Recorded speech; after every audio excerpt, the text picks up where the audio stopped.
Hello everyone, कैसे आप लोग। उम्मीद करते हैं आप लोग बहुत बढ़िया होंगे। तो आज के लेक्चर से हम लोग बात करने वाले हैं अल्फ़ा बीटा गामा। ये जो दो अल्फ़ा बीटा दो पार्टिकल्स है, गामा जो रे था, ये कैसे पता चला कि भाई यही तीन आदमी हैं निकलते हैं जब हमारा रेडियो एक्टिविटी होता है। तो इस चीज़ का पता चला था मेरी क्यूरी पेरी ने जो एक्सपेरिमेंट किया था उसके थ्रू, और रदरफोर्ड के एक्सपेरिमेंट थ्रू ये पता चला था भैया कि अल्फ़ा बीटा गामा जो है ये तीन नमूने निकलते हैं हमारे न्यूक्लियस के अंदर से, जब न्यूक्लियस अनस्टेबल हो करके छटपटा करके रेडिएशन निकालता है। तो ठीक है, तो इन तीनों के प्रॉपर्टीज़ क्या वही हम लोग आज के लेक्चर में जानने वाले हैं। रदरफोर्ड का एक बड़ा ही सिंपल सा एक्सपेरिमेंट था, इसमें कुछ रॉकेट साइंस नहीं, बड़ा सिंपल सा एक्सपेरिमेंट था उनका। ये अंदर देखो, ये जो मैंने बनाया है ये वाला, ये एक लीड बॉक्स है, यानी कि लीड का बना एक बॉक्स है, उसके अंदर हमने लीड ही लिया है। लीड एक रेडियो एक्टिव एलिमेंट्स आपका, तो लीड उसके अंदर हमने रखा है। ये जो बनाया मैंने ये लीड बनाया, और इसको हमने एक इलेक्ट्रिक फील्ड से घेर दिया है। ठीक है, ऐसा समझो, इसके अंदर जाके इसको ये पूरा बॉक्स को ले जा करके एक सेल के अंदर रख दी, जिससे हम लोग इलेक्ट्रिक फील्ड क्रिएट कर रहे हैं। ये पॉजिटिव वाला चार्ज टर्मिनल था, तो यहाँ पर पॉजिटिव चार्ज जनरेट होगा और ये वाला प्लेट पर हमारा नेगेटिव चार्ज जनरेट होगा। ठीक है, इससे हमने इलेक्ट्रिक फील्ड जनरेट किया। अब इलेक्ट्रिक फील्ड इसे जनरेट किया है कि भैया यहाँ से जो भी रेज निकल रहा है, अगर उसमें कुछ चार्ज होगा तो पता चलेगा, है ना। तो जैसे ही एक्सपेरिमेंट शुरू हुआ, रेडियो एक्टिव एलिमेंट है, ऑटोमेटिक रेडिएशन निकलना शुरू होगा, तो उसको रख दिया। रदरफोर्ड ने देखा कि भाई रेडिएशन यहाँ से निकलना शुरू हो गया है, और रेडिएशन बहुत तेज़ रफ्तार में निकल रहा है। उसने नोटिस किया कुछ रेडिएशंस ऐसे हैं जो आपका ऐसे निकले सीधा और ऐसे राइट की तरफ टर्न कर गया, मतलब राइट साइड में उसका आपको रिफ्लेक्शन शो हुआ, वो बंदा राइट साइड चला गया। और कुछ रेडिएशन निकलते निकलते वो लेफ्ट साइड में डिफ्लेक्शन शो किया करके गया आपका। इसको थोड़ा सा हम लोग ऐसे बनाते हैं, ठीक है। कुछ था ना, हम एक ही दिखा रहे हैं, मैंने एक ऐसा आपको देखने को मिला राइट साइड में डिफ्लेक्शन हुआ, एक का लेफ्ट साइड में डिफ्लेक्शन हुआ। और कुछ रेज ऐसे थे जो आए भैया सीधा निकल गया, एकदम ऐसे आया, बोला आपने वो किसी से कोई लेना देना नहीं है, मैं जाएगा सीधा। ये कहानी एकदम सिंपल था। तो यहाँ पर जो बंदा लेफ्ट के साइड में डिफ्लेक्ट हुआ था, सॉरी राइट के साइड में, ये राइट साइड है ये लेफ्ट है, राइट के साइड में जो राइट की साइड में जो भी रेस डिफ्लेक्ट हुए थे, उनके पास जाहिर सा बात है कि पॉजिटिव चार्ज रहा होगा, नहीं रहा होगा। देख के बताओ तो तुम ही देख लो, सिंपल सा लॉजिक है। नेगेटिव प्लेट की तरफ, यानी कि नेगेटिव चार्ज की तरफ कोई रेस डिफ्लेक्ट हुआ है, इसका मतलब उसके पास पॉजिटिव चार्ज रहा होगा। तो जिसके जो भी बंदा राइट साइड में जो रेस डिफ्लेक्ट हुए तो उसका पॉजिटिव चार्ज रहा होगा, और इस पॉजिटिव चार्ज वाले को हमने नाम दिया था अल्फा रे। यानी कि अल्फा रे का चार्ज कैसा हो गया, पॉजिटिव। और जो बंदा पॉजिटिव की तरफ डिफ्लेक्ट हुआ होगा, मतलब उसके पास नेगेटिव चार्ज रहा होगा, तभी ना पॉजिटिव की तरफ डिफ्लेक्ट हुआ, अपोजिट चार्ज से अट्रैक्ट ईच अदर। सिंपल सा मामला है। तो इसको हमने नाम दिया, सॉरी अल्फा रे लिख दिया, मेरे पाप लग गया मेरे को, तो अल्फा पार्टिकल, और ये हो गया बीटा पार्टिकल। ठीक है, और ये जो सीधा निकले, एकदम सीधा गए, सीधा निकल गए, उनके पास कोई चार्ज था ही नहीं, वो न्यूट्रल आदमी था, अपना चला गया वो। उसके बाद बोला कुछ नहीं, मेरे पास कुछ नहीं है। ये था हमारा गामा रे। तो इस तरीके से पता चला कि भैया तीन आदमी जो निकल रहे हैं अल्फा बीटा गामा, उसमें से अल्फा पॉजिटिव चार्ज है, बीटा नेगेटिव चार्ज है, गामा के पास कोनो चार्ज नहीं, एक तरह का रे है वो जो सीधा निकल जाता है। सिंपल था, बड़ा सिंपल एक्सपेरिमेंट था, टेंशन लेने के नहीं। ये एक्सपेरिमेंट एग्जाम में आता नहीं, आपको लिखना नहीं पड़ेगा, बस मैंने आपको समझाने के लिए कंसेप्ट समझ में आया कि भैया कैसे पता चले कि अल्फा का पास पॉजिटिव है, इसका पास नेगेटिव है, वो कुछ नहीं है, इस तरीके से पता चला। तो इसको उतार लो। इसके बाद हम लोग कॉलम बनाते बढ़िया से, तीनों का प्रॉपर्टीज चर्चा करेंगे। ठीक है, चलो वो प्रॉपर्टीज़ मेन है, वो प्रॉपर्टीज़ एग्जाम में आते हैं खास तौर से। मिटा दिया जाए इसको, है ना, कुछ नहीं है इसमें, हटाओ। याद रखोगे अल्फ़ा एंड बीटा पार्टिकल है, गामा हमारा एक रे है। ठीक है, हाँ, ये कन्फ्यूज़न नहीं होना चाहिए कौन क्या था। चलिए, तो प्रॉपर्टीज़ हम लोग क्या क्या डिस्कस करेंगे वो भी देख लेते। तो कॉलम बनाएंगे, सबसे पहला हमारा इधर आएगा प्रॉपर्टीज़। इधर हम लोग नीचे लिखेंगे प्रॉपर्टीज़ को। ठीक है, सबसे पहले हम लोग चर्चा करेंगे अल्फ़ा पार्टिकल के बारे में, ये क्या है, अल्फ़ा पार्टिकल में क्या क्या चीज़ें हैं। उसके बाद हम लोग आएंगे बीटा पार्टिकल के पास, बीटा पार्टिकल में क्या क्या चीज़ें हैं। ठीक है, देन हम जाएंगे लास्ट, हमारे पास एक नमूना आदमी है, कौन है भाई बताओ। ब्लू इंक जो है मेरे पास है नहीं है, ये बहुत धीमा चल रहा है, इसको रखना पड़ेगा। Gamma ray. ठीक है, चलिए इन्हीं चार आदमी के बारे में हम लोग बात करेंगे। तो ज़रा आप एक काम कीजिए, इसको उतारिए, तब तक कॉलम बनाइए, तब तक मैं अपने मार्कर को थोड़ा सा इंक पिलाता हूँ, बेचारा गर्मी में सूख गया है। बना लिए कॉलम ऐसा। ठीक है, आगे देखते हैं, इसको थोड़ा ऐसे करो। अब यहाँ पर पहला प्रॉपर्टीज़ हम लोग क्या डिस्कस करेंगे, सबसे पहला नंबर 1 प्रॉपर्टी हम लोग नेचर के बारे में डिस्कस करेंगे, मतलब ये तीन आदमी का नेचर कैसा है। हमने देख लिया एक्सपेरिमेंट में कि अल्फा पार्टिकल क्या है भैया, पॉजिटिव चार्ज है। तो ये इसका जो नेचर है हीलियम न्यूक्लियस होता है। हीलियम तो आपको पता होगा, हीलियम जो एलिमेंट हमारा He, तो ये as a helium nucleus behave करता है। अब हीलियम के पास पॉजिटिव चार्ज है, हीलियम न्यूक्लियस यानी कि उसके पास 2 प्रोटॉन है 2 न्यूट्रॉन है, ठीक है। हीलियम को पता है हीलियम का एटॉमिक नंबर 2 होता है, मतलब 2 प्रोटॉन तो होंगे, प्रोटॉन 2, उसके पास 2 न्यूट्रॉन भी है। चलिए अच्छी बात है। बीटा पार्टिकल की हम लोग बात करें तो बीटा पार्टिकल का जो नेचर है वो है फास्ट मूविंग इलेक्ट्रॉन का। ये जो कॉलम बना रहे हैं ना बबुआ, ये कॉलम से ही आपका मेजॉरिटी ऑफ क्वेश्चन आते हैं इस चैप्टर से। 2-3 मार्क्स का क्वेश्चन तो ये अकेले उठा लेगा, तो इस कॉलम को अच्छे से बनाना, अच्छे से याद करना है। बीटा पार्टिकल का नेचर कैसा है, फास्ट मूविंग इलेक्ट्रॉन है ये आपका, यानी कि नेगेटिव चार्ज था, फास्ट मूविंग इलेक्ट्रॉन देखने को मिलता है। गामा रे की हम लोग बात करें तो ये हाई फ्रीक्वेंसी इलेक्ट्रोनेगेटिव रेडिएशन है इसके पास, ये हाई फ्रीक्वेंसी इलेक्ट्रोनेगेटिव रेडिएशन है, हाई फ्रीक्वेंसी, इसलिए मैं लिख के लाया हूँ ताकि एक भी पॉइंट मिस ना हो जाए, है ना पढ़ाते पढ़ाते कभी ऐसा होता है कुछ पॉइंट ज़्यादा बता देता हूँ, कुछ पॉइंट ऐसा होता है कि जो आपके बोर्ड्स में जरूरत है वो छूट जाते हैं, हो जाता है ऐसा, इसलिए मैंने लिख के लाया। हाई फ्रीक्वेंसी इलेक्ट्रोनेगेटिविटी रेडिएशन, ये हो गया। चलिए आगे बढ़ते हैं हम लोग दूसरा नेचर की तरफ, नेचर नंबर 2। तो नेचर नंबर 2 में अपने को देखना मास, किसका मास कितना है ना, मास पिक्चर का बात नहीं कर रहे हम लोग, इसका मास का वजन का बारे में बात कर रहे हैं। तो अल्फा पार्टिकल का मास हो गया 4 AMU। मास निकालने का सिंपल हम लोग फंडा जानते हैं भैया, प्रोटॉन न्यूट्रॉन, क्योंकि मास कैसे निकालते हैं, न्यूक्लियस का मास पता करना है ना, तो न्यूक्लियस के अंदर प्रोटॉन न्यूट्रॉन दोनों ही आदमी हैं। 4 AMU, AMU अगर किसी के बंदे को नहीं पता है, ऐसे पता होना चाहिए क्योंकि 9 क्लास का टॉपिक है, नहीं पता तो AMU का सिंपली फुल फॉर्म होता है एटॉमिक मास यूनिट, ठीक है। ये बेसिकली मास का यूनिट है, हम लोग इसमें वजह से हम लोग ग्राम में रहते हैं ना, 4 ग्राम बोलते हैं, वही सेम यही मामला 4 AMU का। अगर फास्ट मूविंग इलेक्ट्रॉन तो इसका होता है आपका 1/837, 1837, 1/1837 AMU, बहुत कम है। इलेक्ट्रॉन का मास ऐसे भी बहुत कम होता है। ये फिर इलेक्ट्रॉन का मास जो होता है वही लिख लो, 9.1 × 3, 9.1 × 10⁻⁻31 kg, सिंपल। अब गामा रे की बात करें तो इसका मास 0 है, कुछ नहीं है उसका मास।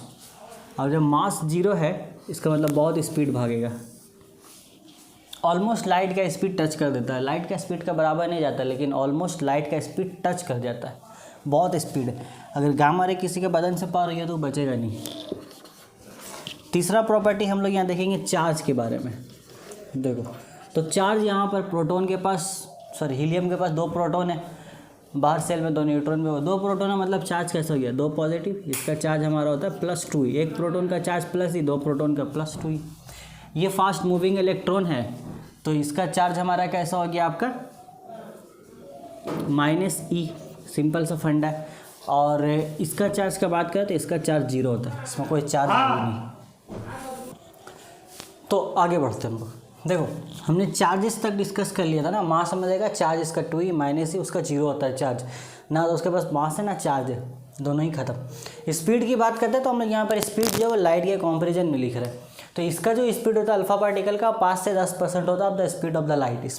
लाइट का स्पीड जो भी है 3 × 10⁸ करके जो भी है उसका 5 से 10% के बीच में ही आपका स्पीड इसका लाई करता है। इलेक्ट्रॉन इससे काफ़ी हल्का है, देख लो इसका कहाँ 4 है, इसका 1/8 इतना है। AMU बहुत कम इसका मास होता है, जितना कम मास होगा उतना हल्का है भैया ये, तो मतलब स्पीड ज़्यादा होगा। इसका स्पीड 33 से 99% के बीच हो सकता है स्पीड ऑफ लाइट का, इतना मतलब 33% होता है, ये मैक्सिमम 99% तक जा सकता है इलेक्ट्रॉन का। ये बीटा पार्टिकल है आपका। गामा रे इसके पास मास है ही नहीं, इसका स्पीड लिखा है same as speed of light. अच्छा यहाँ पे छूट गया, same as speed of light, ये आपको दिया गया है बुक में ना, मतलब जहाँ मैंने पढ़ा है हायर बुक्स में, तो एक्चुअल में तो लाइट का स्पीड कोई टच कर नहीं पाता मतलब, लेकिन हाँ फिर भी अप्रॉक्स है उसके आसपास चला जाता है, इसलिए यहाँ पे फिलहाल आपके समझने के लिए वही ठीक है, same as speed of light. Penetration power की बात कर लो, पेनिट्रेटिंग पावर होता है भाई किसी चीज़ को कितना हद तक ये अंदर, किसी चीज़ से कितना अंदर घुस सकता है, सिंपल लोगों को कितना छेद कर सकता है, सिंपल सा बात है, ठीक है। अब ये चीज़ है, इससे अगर हम लोग अल्फा पार्टिकल को पार करा रहे हैं तो ये कितना अंदर गहराई तक जा सकता है, वही सेम चीज़ है। तो अल्फा पार्टिकल एकदम लीस्ट पेनिट्रेटिंग है, बहुत हेवी होता है, बहुत कम स्पीड है, पेनिट्रेट बहुत कम कर पाता है, अप टू 0.1 सेंटीमीटर। अगर इससे हम लोग अल्फा पार्टिकल को पास करते हैं 0.1 सेंटीमीटर जो होगा उतना आपका डेप्थ बनेगा। ये थोड़ा ज़्यादा है, क्योंकि थोड़ा कम वेट है, ज़्यादा स्पीड भी है। तो अल्फ़ा पार्टिकल से इसका पेनिट्रेशन पावर ज़्यादा है, ये अप टू 1 सेंटीमीटर तक पेनिट्रेट कर सकता है। इसकी बात करें तो सबसे ज़्यादा ग्रेटेस्ट पेनिट्रेशन पावर इसका है, क्योंकि ऑलमोस्ट लाइट का स्पीड भी टच कर जाता है, मास उसके पास है ही नहीं।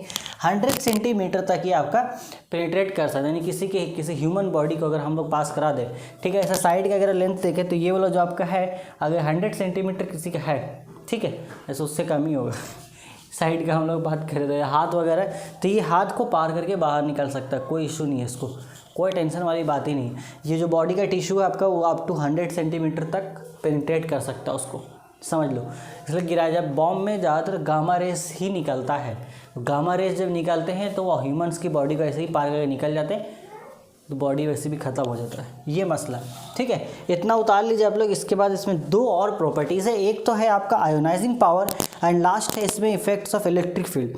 अच्छा, इलेक्ट्रिक फील्ड का इफेक्ट्स हम लोग देख चुके हैं, ठीक है, ये मैं यहाँ पर नहीं लिखवाऊंगा अभी, आप उसको लिख लेना। यहाँ पर एक कॉलम, यहाँ जैसे नंबर है ना पेनिट्रेटिंग पावर, वैसे ही यहाँ पर एक कॉलम बना लेना, 6 नंबर पर बना लेना, यहाँ पर इफेक्ट्स ऑफ इलेक्ट्रिक फील्ड, ठीक है। यहाँ पे बनाओ, यहाँ पे लिखो इफेक्ट्स ऑफ इलेक्ट्रिक फील्ड, इधर लिख लेना है अल्फा पार्टिकल किधर मूव हुआ था, डिफ्लेक्ट टूवर्ड्स नेगेटिव पोल लिख सकते हो, या फिर राइट की तरफ। यहाँ पे लिख लेना deflected towards the negative pole, इसमें लिखना deflected towards the positive pole, इसमें लिखना नो डिफ्लेक्शन, सीधा निकल गया था, ठीक है, हो गया।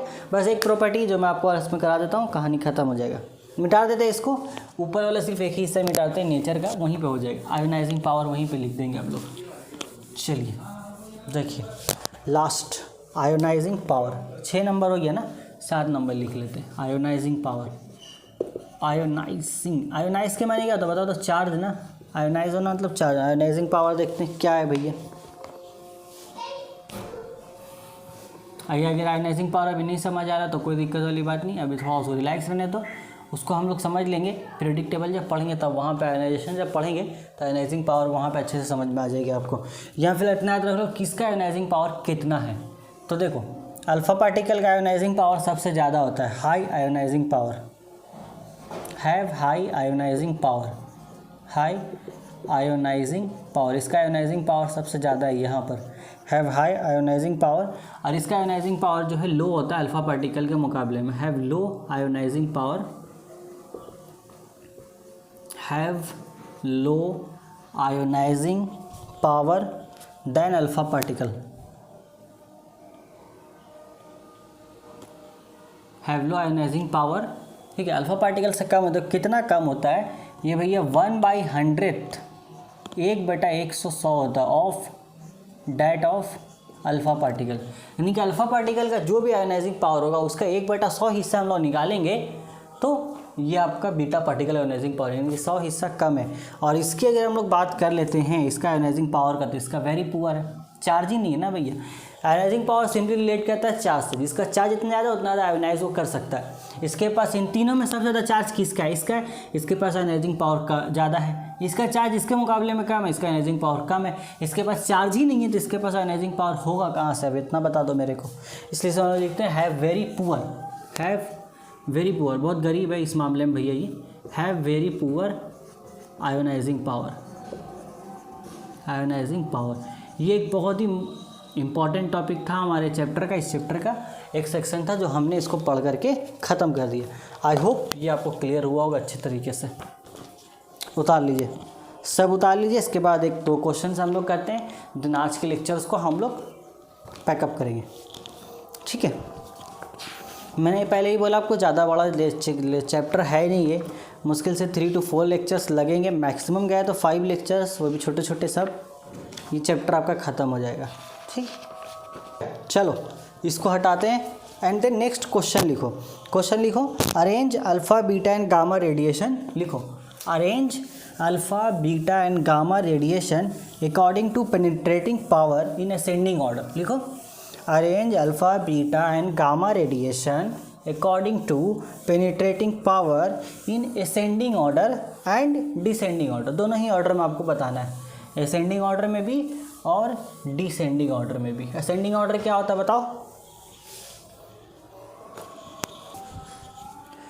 तो सवाल लिख लिया आपने, तो वो सवाल आप खुद से बनाओ। सिंपल, आपको पता है किसका ज़्यादा है किसका कम, अरेंज कर देना है, एक असेंडिंग ऑर्डर में एक डिसेंडिंग ऑर्डर में, मतलब एक आपको बड़ा से छोटा सा जाना है, एक छोटा से बड़ा सा जाना है। मैं आपको आंसर दिखा दूँ, आंसर में डाल दूँगा टेलीग्राम चैनल पर, वहाँ से जाके मैच कर लेना, ठीक है। टेलीग्राम चैनल का लिंक आपको डिस्क्रिप्शन में मिल जाएगा, बाकी उसको खुद से बनाओ आप। देन चलो नेक्स्ट क्वेश्चन लिखो। नेक्स्ट क्वेश्चन लिखो, what do you mean by radioactive radiation. लिखो व्हाट डू, लिख लिया, what do you mean by radioactive radiation. Then next question लिखो, what do you mean by parent item and daughter item. लिखो what do you mean by parent item and daughter item, ठीक है। चलिए ये 2 question है, उसके बाद हम लोग फिर लेक्चर को सम अप कर देंगे, इसी लेक्चर को, ये 2 क्वेश्चंस को समझ लेने के बाद। तो सबसे पहले आपने क्या बोला, मैंने रेडियो एक्टिव रेडिएशन के माने क्या होता है। तो रेडियो एक्टिविटी के दौरान क्या होता है, रेडियो एक्टिव एलिमेंट्स में से जो रेडिएशन खारिज होता है आपका, उसी को हम लोग रेडियो एक्टिव रेडिएशन लिखते हैं, ठीक है। लिख सकते हो, आराम से लिख लो, मैं आंसर दिखा दे रहा हूँ, उसको लिख लो। सिंपल इसका मीनिंग ये है, लैंग्वेज में आपको दिखा दे रहा हूँ, बुक का लैंग्वेज है, वो लैंग्वेज आप उतार लो। जो बंदे उर्दू मीडियम के हैं उसके लिए नोट्स में भी डाल दूँगा टेलीग्राम चैनल पर, आप वहाँ से नोट्स जाके ले सकते हो। इंग्लिश मीडियम के भी नोट्स में डाल दूंगा, ठीक है। आप नोट्स जाके टेलीग्राम चैनल से ले जाके नोट्स को ले सकते हो। लिख रेडियो एक्टिव रेडिएशन का मीनिंग सिंपल है, रेडियो एक्टिविटी के दौरान रेडियो एक्टिव एलिमेंट्स में जो रेडिएशन निकलते हैं वो आपका रेडियो एक्टिव रेडिएशन कहलाता है। सिंपल सा चीज़ है। अब यहाँ पर दूसरा क्वेश्चन मैंने आपको लिखा है, what do mean by parent item and daughter item. तो पेरेंट आइटम और डॉटर आइटम क्या है, रेडियो एक्टिविटी के दौरान जिस आइटम से रेडियो एक्टिव रेडिएशन निकलता है उसको पेरेंट आइटम कहते हैं, ठीक है। पेरेंट आइटम दरअसल अनस्टेबल होता है। उसके बाद डॉटर आइटम क्या है, रेडियो एक्टिविटी के दौरान रेडियो एक्टिव रेडिएशन के निकलने के बाद जिस नए आइटम का वजूद होता है उसको हम लोग डॉटर आइटम कहते हैं। सिंपल सा चीज़ है भैया। मान लो कोई एक एलिमेंट था, इसमें हमारा रेडियो एक्टिव रेडिएशन हुआ, रेडियो एक्टिविटी हुई इसमें। अब रेडियो एक्टिविटी होने के बाद ये कुछ नया प्रकार का बन गया, तो रेडियो एक्टिविटी के पहले ये जो भी न्यूक्लियस था, ये हमारा ये जो आइटम था, ये हम लोगों को कहलाएगा पेरेंट आइटम, और ये हमारा जो नया बना इसको हम लोग बोलेंगे डॉटर आइटम, ठीक है। क्या बोलेंगे इसको हम लोग, इसको बोलेंगे हम लोग डॉटर आइटम। पेरेंट आइटम है डॉटर आइटम। देन अब यहाँ से यहाँ तक गया, क्वेश्चन लिख के रख लो, उस क्वेश्चन से हम लोग नेक्स्ट लेक्चर का स्टार्ट करेंगे। क्वेश्चन लिख लो, लिखो question, what type of changes occur after the emission of alpha particle. Question लिखा, what type of changes occur after the emission of alpha particle. उसी के साथ सेम एक और क्वेश्चन लिख लो, what type of changes occur after the emission of beta particle. लिखो, what type of changes occur after the emission of beta particle. Same question repeat करते हैं, what type of changes occur after the emission of gamma ray. तो alpha particle निकलने के बाद क्या होगा, beta particle निकलने के बाद क्या होगा, गामा रे निकलने के बाद क्या होगा, इन्हीं सारी चीज़ों के बारे में हम लोग बात कर रहे होंगे अपने नेक्स्ट लेक्चर में, ठीक है। मुझे उम्मीद है जितने भी चीज़ें मैंने आज के लेक्चर में पढ़ा है सब आपको अच्छे से समझ में आया होगा। कहीं पे कोई कन्फ्यूज़न है आप इनसे कमेंट्स डाल सकते हो, ठीक है। इसके अलावा मुझसे पर्सनली कांटेक्ट करना चाहते हो, मेरा मेल आईडी नीचे है, डायरेक्ट मुझसे मेल कर सकते हो अपनी क्यूरीज को। डायरेक्टली मुझसे बात करने के लिए आप इंस्टाग्राम पे आ जाओ, इंस्टाग्राम का भी मैं अकाउंट का लिंक नीचे दे रहा हूँ डिस्क्रिप्शन में, वहाँ पर आकर डायरेक्टली आप मुझसे बात कर सकते हो, ठीक है। इसके अलावा हम लोग बात करेंगे अपने नेक्स्ट लेक्चर में, आगे कहानी बढ़ा रहे होंगे। तब तक आप इन सारी चीज़ों को रिवाइज कीजिए। Take care, till then, good bye.